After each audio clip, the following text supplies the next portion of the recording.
people have trouble attending these sometimes if they have different engagements going on. So thank you for joining us. We are moving now into week 10. So if you look at the most recent announcement, you'll see some information on what we have going on this week. Our topics for this week will include intelligence, motivation and emotion, health, stress, and coping, which you can find right up here in bold.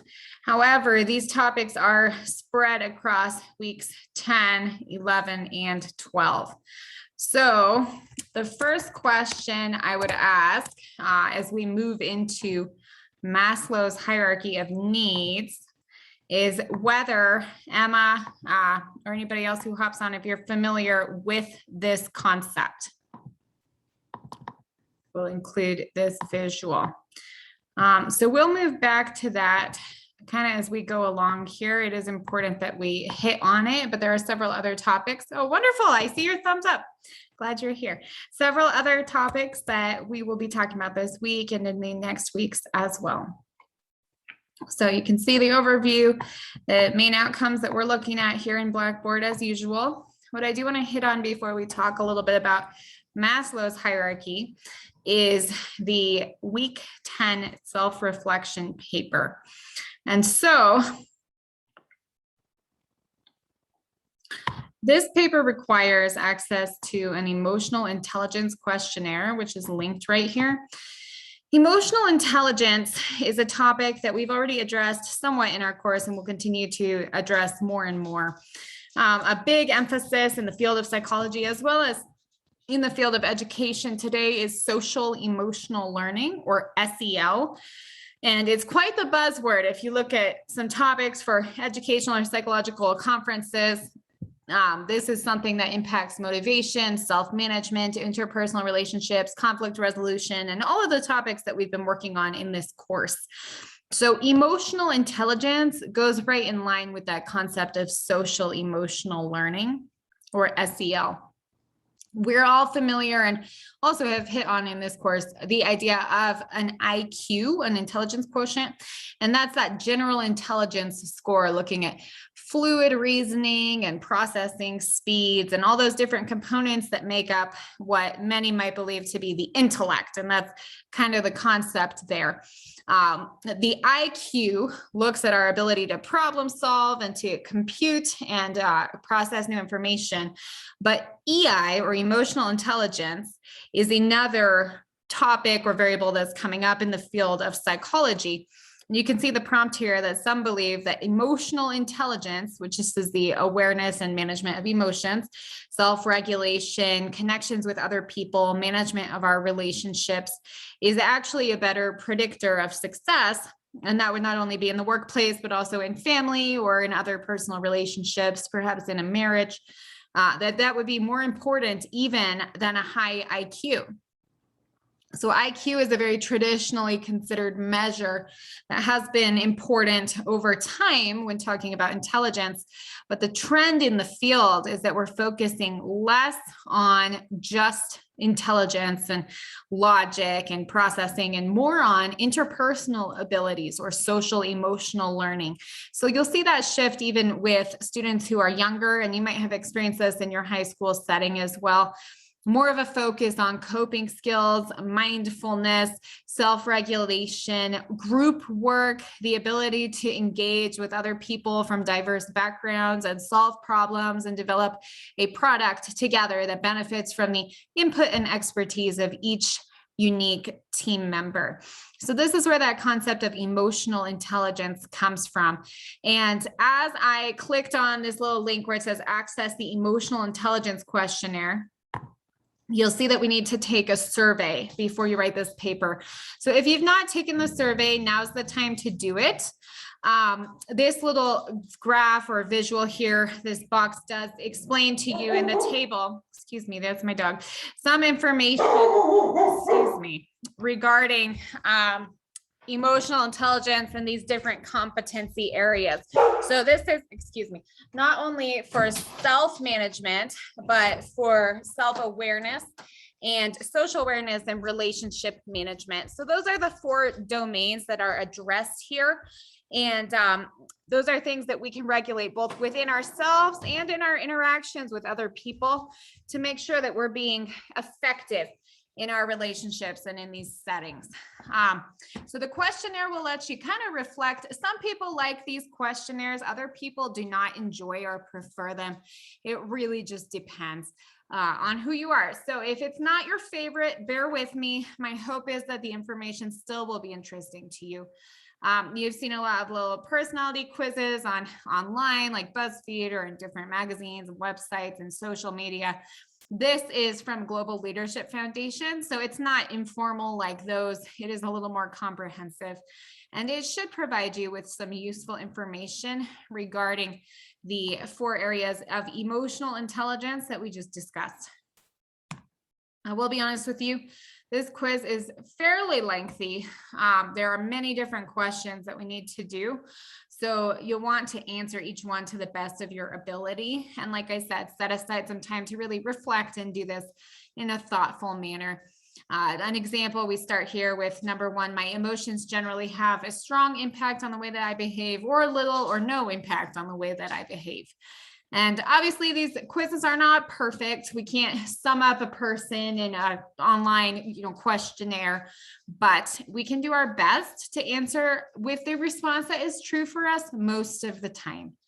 So it may depend on the day and on our emotional state and on what other stressors or factors might be impacting us in our lives, personally, professionally, academically.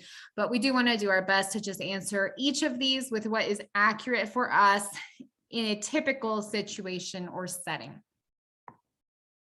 You'll get your results, and it'll provide you with some information regarding these categories for emotional intelligence: self-awareness, self-management, social awareness, and relationship management. Self-management, I will hit on here briefly. Self-management is really important for our functioning as human beings. And this is the case academically or professionally. We think about things like executive functioning, where a person is working to organize and set a goal, make a plan, self-monitor to ensure that we're on track. That idea of SMART goals: specific, measurable, attainable, and relevant and time-bound. So self-management is a big part of that.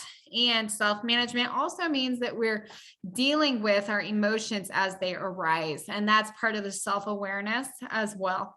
So as you address each of these, do read up on them, do your own research if you choose, and look through your results of the emotional intelligence questionnaire carefully.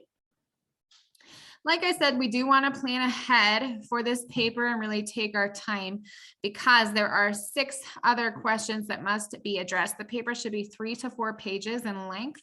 So 3 pages means 3 full pages, not counting the title page in APA format, not counting the reference page. So 3 full pages of written content, and that's double spaced. In a size 12 font, Times New Roman is generally the best option for APA format. And we'll need at least 2 resources. One of these resources can be the Bible. So 1 additional resource after the Bible, or you can go above and beyond that if you so choose. The Bible will need to be cited in your paper, because you'll notice that prompt number 6 addresses the biblical perspective and connections between emotional intelligence and scripture. So for number 1, we're asking about whether these scores accurately reflected our emotional intelligence. So this is your chance to say, yes, I believe that these scores are accurate because, or no, I disagree with this part of the scoring, or this part, or all of them, and here's why. So that's just your chance to reflect and see whether you think you're scoring too high or too low, or whether it sounds about right. This part is the part that will take some planning ahead as well. Number 2, you'll need to discuss your scores with 2 other people who know you well.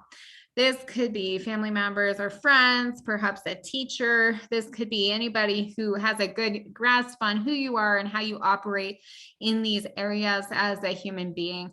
So you'll need to say to them, hey, here are my scores. Do you agree with them? What feedback might you give to me?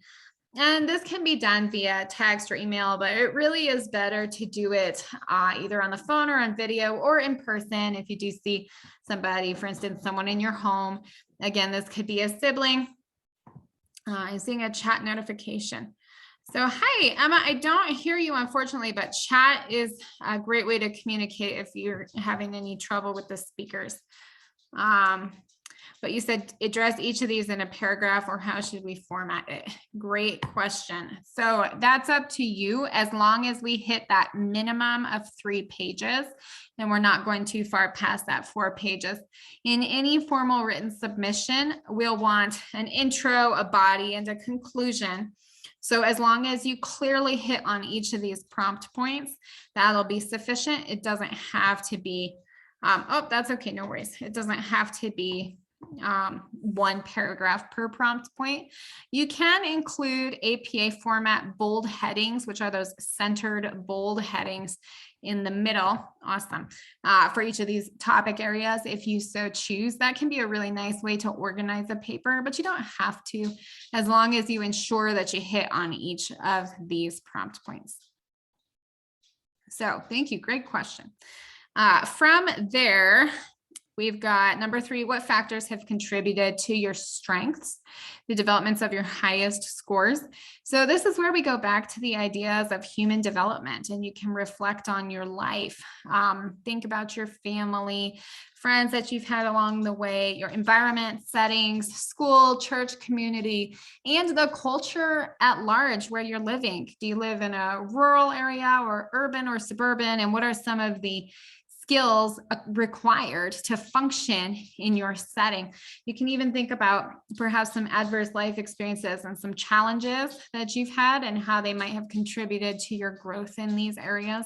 So there's all sorts of directions that you can take this number 3 response, but you want to think about what has built up your strengths, whatever your highest scores were for this assessment.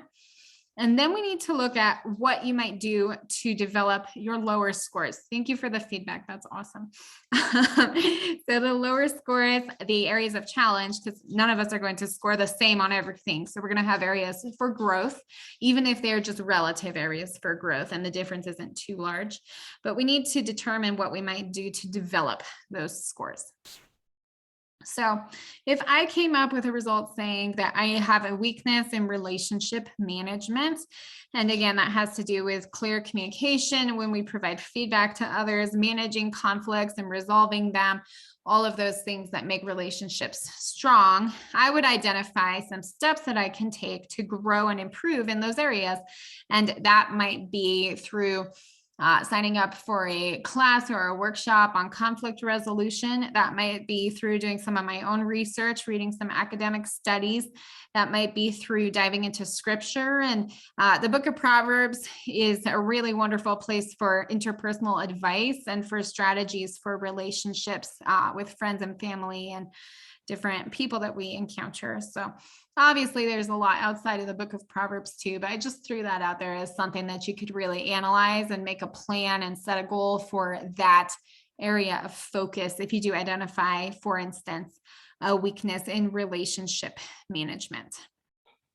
Then we're looking at self-reflection on the emotional intelligence score and how thinking about this and taking the assessment and considering your results can benefit you and your relationship with other people. Why does it even matter? Why do I care? Why am I thinking through this? And when we identify our reasons for that and the benefits of it, we can be more motivated to continue to do it. So why is this important? Finally, what does the scripture have to say? And I just kind of gave a little spoiler regarding diving into the book of Proverbs. There are many different really great resources like Open Bible, if you're familiar with that one. When you type openbible.info, you'll see where it says topical Bible. And Emma, do you mind telling me in chat, can you see the Open Bible website? Awesome. Thank you. That's super helpful. I hate to go on and on talking if you can't see it. So where it says topical Bible, we click on Web 2.0 topical Bible mashup. And what does the Bible say about this or that thing? So I'm going to type in what we're talking about, conflict. Let's see. And lo and behold, here we have many different verses to consider. So I love this resource, A, just for my own life and research and time in the word, but B, for papers like the ones that you're writing where the biblical perspective is almost always required, this website can be a great place to start. Because if we know that we need a verse or passage about something and we're just looking at the whole Bible in front of us, it can feel kind of difficult to find something that's spot on. So if you ever feel stuck on that, this is the way to go. Just to kind of get your brain flowing with it. And then you can go from there with your own research and Bible study. So I'm scrolling down, you can see we have a lot from the New Testament, some from the Old Testament. Scripture references regarding conflict. And on I go. You can see there are many, many options here, which is lovely. So you can then select from there. And that can be a really good search engine. So I just wanted to throw that out there as well. So that's the paper that we have coming up. Again, check out the rubric, keep a close eye on these prompt points. The biggest way that people tend to lose credit on papers is to just blow past a prompt point or to address it in a very superficial way. So as long as you talk about these 6 points, you're going to be on a really good track. Okay, we just need to make sure that we address them. And Emma had that great question about the formatting. It's up to you. Consider the headings if that helps you stay organized, but just make sure you get the content in there. And that's what matters the most. Any questions before we chat about Maslow's hierarchy of needs? Okay, so part of what we're covering is the hierarchy of needs theorized, perfect, by Maslow. And this is just a very well-mined article. I pulled it up because I want you to be able to see the visual, but this is an article from 2021, and it discusses the work of Maslow in 1943 when he developed and introduced this theory of human motivation. He talks about what humans need to get where they're going, basically. This is not a Christian theory, but just as with anything in psychology, this theory can be examined using the biblical perspective. So the main idea here, and you may be familiar with the work of Maslow already, either from your reading in this course or from previous life experiences and studies. But my hope is that when we re-examine this in this course, you can look at it in a whole new way and think about it really intentionally and carefully with connection to the biblical perspective. So you can see this little man here scaling this triangle. The idea is, if you think about like the food pyramid, down on the bottom is the thing that we need the most of and our most basic need. And then it goes up to the top. It's a little bit like that.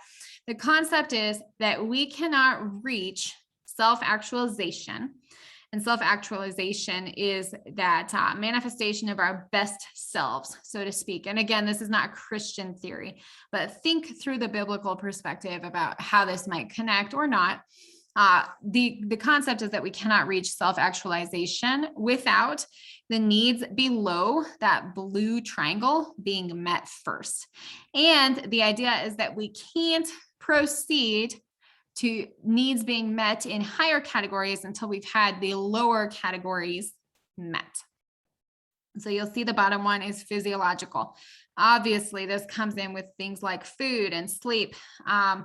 The concept is that this is the first thing human beings are going to look for and research and pursue and try to identify and secure for themselves. So if you or someone you know has been in a life situation where you did not have access to sufficient food, for example, and that can happen for all sorts of reasons, for short or longer term timelines, you'll probably agree that it becomes difficult or impossible for you to do academic work because you're so hungry that your next thought is about where can I find some food and which foods you might be most interested in or which ones might be most realistic for you. If you're sleep deprived, again, you're not going to be able to engage in athletics, for instance, and to excel in that or whatever activity you enjoy the most. So the idea is Meat and potatoes kind of bottom foundation is the meeting of these physiological needs. Once that has happened, we can build up to the next rung. So the next rung is safety. And safety is a psychological need. Awesome. Thank you, Emma. Safety could be, for instance, financial security. And that doesn't mean we have to be rolling in money, but it does mean that we don't want to be racking our brains wondering where the next month's pay is going to come from and what it will go to, and trying to do math to see how we can stretch to make things work.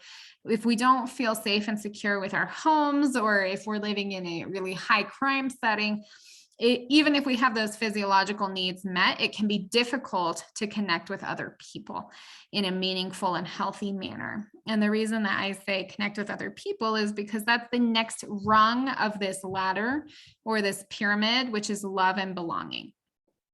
And love and belonging involve trust. And here we come back to the emotional intelligence idea, this relational management, and how we can connect with other people. That might be people in our family. It could be a spouse, a friend, whatever our life situation may be. Where are we finding that community and that engagement? Because if our lowest rung of needs is not being met, or if we feel very unsafe in our setting, it's likely that we're not going to be connecting very well or very effectively with other people. In fact, we probably won't trust them, and we might not really care about that. We might say, I'm just trying to figure out how to get some calories into my body. I'm not thinking about a relationship or a friendship or anything of that nature. So if we have our physiological needs met and we feel safe and secure, we can then connect with other people. And by finding these connections and by having those other needs met that I just mentioned, we can move into the esteem component, which is where we can start to feel secure about ourselves and feel positive and confident about our lives in general and our abilities. And this is a chance for us to start to manifest those abilities, which would lead us to self-actualization. And self-actualization is, according to Maslow in this particular theory, the ultimate human experience. The way this might be described is really being in the zone or in the flow with something. So if you think about a time, it might be music, it might be writing or art, it might be speaking to a group of people, or whatever is something that really just clicks for you, a skill set for you that makes you feel joyful and meaningful. And for everybody, this is different. When you find that thing and you're able to engage in it, that is the concept of self-actualization. You're being your best self and you're being all you can be. And with the biblical perspective in mind, you're being what God created you to be and doing what he called you to do. But the idea coming from Maslow is that these things are not going to be happening until we have these bottom rung needs met.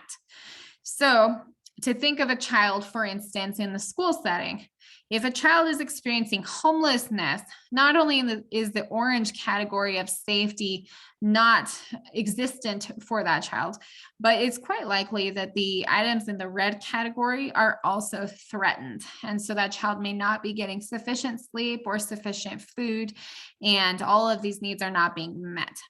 And then the child is expected to go to school and to engage in the yellow area here and to have friendships and relationships with others and to feel positively about him or herself and to work hard and do well in that green zone. And then ultimately to engage in those skills that he or she is most successful in and to be the best self and all of those things that fall into self-actualization.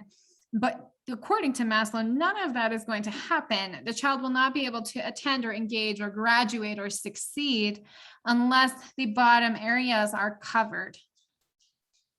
So it's really about building from one to the next. And the intervention that might be in place, for instance, in a school setting or a church setting, if a child arrives in that state, would be to provide food, if that's an option, to provide rest and shelter, if that's an option, or to network the family with entities and locations that can help with those things. once those needs are met, we can see more trust. We can see that wall coming down. We can see the sense of humor emerging, the personality and the skills and the talents and the gifts that God has given to that child. But until those needs are met, it's unlikely that we'll see much of that emerging. So that is the concept of Maslow's hierarchy of needs. I just wanted to cover it because it is in the objectives and outcomes listed here in week 10. And I know that you'll be encountering this in the reading and have browsed some of that already. So as we're thinking about motivation and needs, it's kind of the concept of people are doing the best they can with what they have. And one thing you want to keep in mind in the workplace or anywhere that you go is the importance of assuming positive intent. And the idea that if somebody is struggling and failing, it could be because a basic need may not be getting met. So we can think about what we can do to approach another person with kindness and compassion. And this can be difficult, especially if we are working hard and performing all of our tasks, and we might be tempted to compare ourselves to other people. But the kind and biblical approach would be, when I was hungry, you gave me something to eat. When I was thirsty, you gave me something to drink. That concept, which the Lord does for us too, right? So that is the idea of Maslow's hierarchy. And we'll wrap up now. Emma, any questions or comments?